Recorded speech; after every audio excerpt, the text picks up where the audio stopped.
సాధారణంగా music band అనగానే మినిమిట్లు కొలిపేలా తళుకు బెళుకులతో కూడిన మోడ్రన్ వస్త్రధారణతో నలుగురైదుగురు అబ్బాయిలు ఒకరో ఇద్దరో అమ్మాయిలు వివిధ వాయిద్యాలను వాయిస్తూ పాటలు పాడటం మనకు గుర్తొస్తుంది.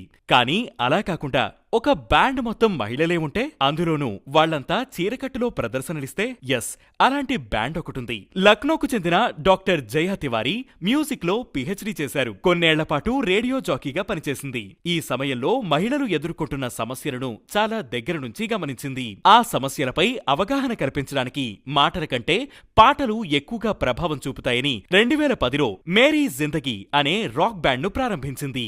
దేశంలోనే తొలి ఆల్ విమెన్ రాక్ బ్యాండ్ ఇది. జయ ప్రారంభించిన ఈ బ్యాండ్లో పూర్వీ మాలవీయ, నిహారికా దుబే, మేఘనా శ్రీవాస్తవ, సౌభాగ్య దీక్షిత్ కూడా చేరారు.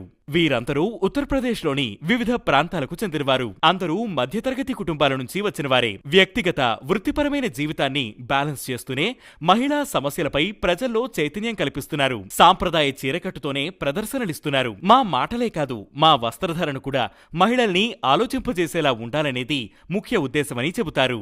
మహిళలే తోటి మహిళల్ని చైతన్యవంతుల్ని చేయగలరన్న స్ఫూర్తితో ముందుకి సాగుతోన్న ఈ బ్యాండ్ ఇప్పటివరకు దేశవ్యాప్తంగా వందలాది ప్రదర్శనలిచ్చింది.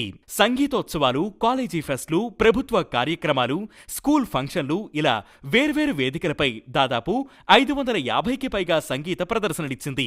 వీళ్లు పాడే పాటలన్నిటికీ డాక్టర్ జయ స్వయంగా బాణీలు సమకూర్చడం, సంగీతం అందించడం వంటివి చేస్తారు. మిగతా సభ్యులు వివిధ రకాల సంగీత పరికరాలని వాయిస్తూ అందరూ కలిసి పాటలని ఆలపిస్తారు.